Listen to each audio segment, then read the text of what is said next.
Okay, what we have here is my Walther CP99 compact BB pistol, and it's BBs only. These ones retail for about $70. I think I got this one at Fleet Farm. I forgot to include this on my video, so I thought I'd do a video for you guys. So I've got my list over here, and what I'm going to do is I'm going to go through the list that I have to help me do this video and go down and tell you a little bit about each thing. Okay, the first thing I'd like to say is this slide is all metal, probably aluminum or zinc, so it's got a nice slide. The other thing is the trigger is all metal, really wide trigger. And the other thing I wanted to tell you too is that when you guys are shooting this, it's double action only, so if you squeeze the trigger halfway, the BB will roll right out of the barrel. So you want to make sure you make a full squeeze. Otherwise, when you fire it, you'll notice that sometimes BBs will fall out of the hole. Also, when your CO2 gets weak, what'll happen is the BBs will just roll right out of the barrel, even if it does have a little bit of gas. Okay, the next thing is the metal magazine. Now, if you look here, I don't know if you can see that or not, but there's two clips, and you can use both fingers if you want and release the magazine. You can do that if you want. And the thing about the magazine is it's full metal, so you don't have to worry about this one falling apart. There's just two parts in this. You got the slide with the notch here, and then you got the spring in there. That's all it is. Everything else is all metal, except for maybe this right here is plastic, but that's okay. Now, when you're putting in magazines, a lot of people just slam them in. What I would do to make the gun last longer is just go like that. No use of slamming the gun. The other thing is the metal slide. When you're cocking it and you're getting ready to fire it, what I do is I release it like this. Some people go like this, and I don't know over time if that would damage parts in the gun or not, but do as you will. Just another thing to let you guys know to make the life of this a lot better. Okay, in the back here, red dot means hot. That means you're ready to fire. So there's no CO2 in here or anything. But if you look at the safety, it's a spring type safety where it's pretty hard to pull back. So there you go.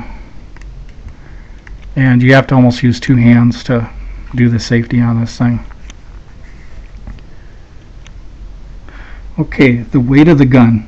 It's very heavy. I like that. I like that. It feels like one of them subcompact Glocks. Maybe even a little bit heavier than a subcompact Glock.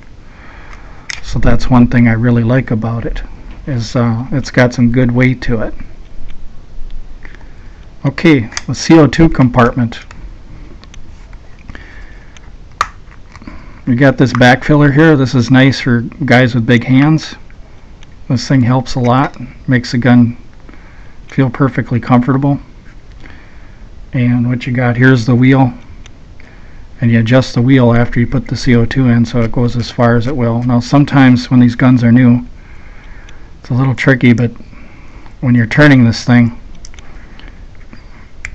before you turn it, you have to make sure you crank this just a little bit more than it would want to go, so when you turn it, it'll pierce that CO2. Now I wanted to show you, it's a common practice for many years, at least by me and recommended by Crosman and other companies, is this CO2 here that use Pell gun oil. And this is a special formula developed by Crosman specifically for air gun seals, which are like O-ring type rubber products.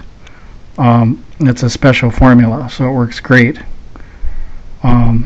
Some people put chamber oil on here, but no need to. Just get this Pell gun oil. This should be okay. So you want to put a little drop on each CO2 here. And once again, with CO2s, you don't want to crank them too far. You just want to get it enough so that you can get that CO2 in there.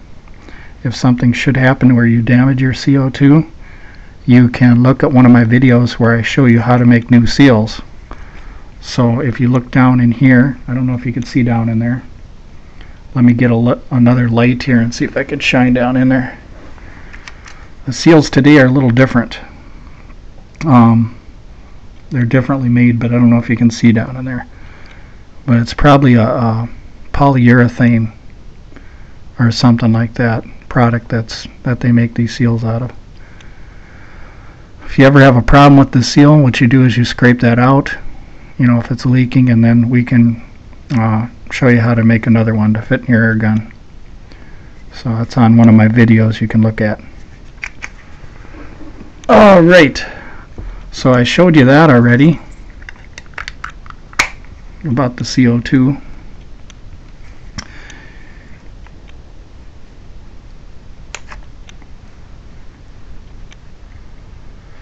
Okay, as far as velocity, this is about a 300 FPS pistol, or 350. It's just fun enough to plink probably, I'd say, aluminum pop cans.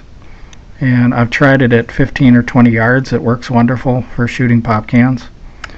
So I think this will be a lot of fun for you. The other thing I wanted to explain to you guys is that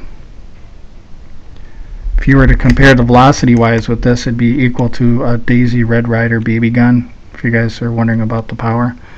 But don't worry, I've got two videos coming up that'll add to this one. Right on this video, I'm going to add a Crony test and pine board test, and also a can test on this today for you. So, and one thing I should go over is I've noticed that, you know, many years ago BBs were pretty good, but then there were certain years where they would make BBs defective. And no offense to Crosman, but use Daisy BBs because they're a little bit better made. I remember getting some good deals on Crosman BBs, but then I found that they had a problem with making them defective. But like I said, no offense to Crosman, they make some good products. It's just that they had some problems with their copperhead BBs. So anyway,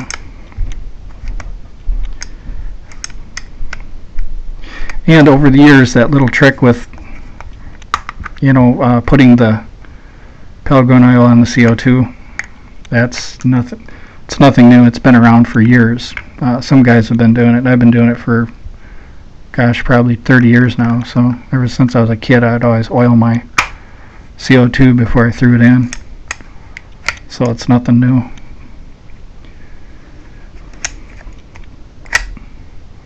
Anyway, I'm going to stop this portion of the video, let you take a look at the gun here. When I stop this video, I'm going to go right to the Crony test. Get that out of the way. Show you guys how she does on the chronometer.